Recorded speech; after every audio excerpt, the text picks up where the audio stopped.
Okay, ಸಿಂಪಲಾಗಿ ಹೇಳ್ಬೇಕಂದ್ರೆ ನಾನು 2 ಕೋಟ್ ಬರ್ತಿದ್ದೀನಿ ಮೇಡಮ್. 2 ಕೋಟ್ 2 ಮಂತ್ರ ಅಂದ್ಕೊಳ್ಳಿ. ಇಷ್ಟು ಮಾಡಿದ್ರೆ 2 ಕೋಟ್ ಅದನ್ನ ಅರ್ಥ ಮಾಡಿಕೊಂಡೆ, ಪವರ್ ಆಫ್ ವಿಜುವಲೈಸೇಷನ್ 3 ಅರ್ಥ ಮಾಡಿಕೊಂಡ್ರೆ ನಾನು ಇವತ್ತೇನು ಓದ್ತಾ ಇದ್ದೀನಿ ಅದು ಡಬಲ್ ಮೆಮೊರೈಸ್ ಮಾಡ್ಬೋದು ಅದೇ ಟೈಮಲ್ಲಿ. ಓಕೆ, ಫಸ್ಟ್ ಒಂದು the power of memorization lies in thinking like a story, visualizing like a movie. Thinking like a story, visualizing like a movie. Okay, next ಇನ್ನೊಂದು ಕೊಟ್ಟು power of memorization lies in imagination, association, visualization. Okay, simple ಆಗಿ ಹೇಳ್ಬಿಡ್ತೀನಿ ನಂದು. ಇವಾಗ ನಾನು Venu C V ಅಂತ. Okay, ನಾನು usually I call by Venu C V.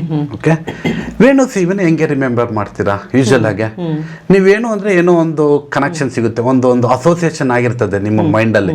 ನಿಮ್ಮ ಫ್ರೆಂಡು ವೇಣು ಅಂತ ಇರ್ಬೋದು, ಅವರು ಏನೋ ಇದಾಗಿರ್ತದೆ. ವೇಣು ಅಂದರೆ Venugopala, may be god name ಬಂದಿರ್ಬೋದು. ಇವಾಗ ಒಂದು ವೇಣು ಅನ್ನೋದನ್ನ ಅಸೋಸಿಯೇಟ್ ಮಾಡೋಣ, ಒಂದು ಇಮ್ಯಾಜಿನ್ ಮಾಡಿ ಅಸೋಸಿಯೇಟ್ ಮಾಡೋಣ. ವೇಣುನ ವೀನಸ್, ವೇಣುನ venue, Venu VENU yes, VENUE last ಲೆಟರ್ನ ಕಿತ್ಬಿಡ್ರೋಣ.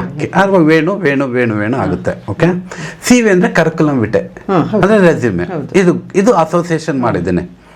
ಓಕೆ, ಇವಾಗ thinking like a story, visualizing like a movie ಮಾಡೋಣ. Venu C V, Venu is giving a session on a bigger venue,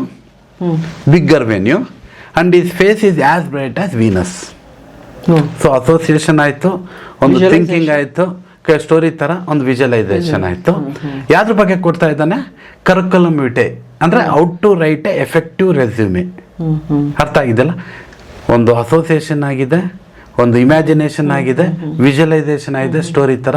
so ನೀವು ನಾಳೆ ದಿನ ನನ್ನ ಯಾರೇ ಇದನ್ನ ವೇಣು ಸಿ ವಿ ಅಂದರೆ ಟಕ್ ಅಂತ ಹಿಂಗೇನೋ ಅಂದ್ರು, ಅದು ವೆನ್ಯೂ, ಇಷ್ಟು ದೊಡ್ಡ ವೆನ್ಯೂಲ್ಲಿ ಕೊಡ್ತಾ ಇದ್ದಾರೆ. Okay, Venus is the brightest planet, ಅವ್ರ ಮುಖ ಅಷ್ಟು ಬ್ರೈಟ್ ಆಗಿದೆ.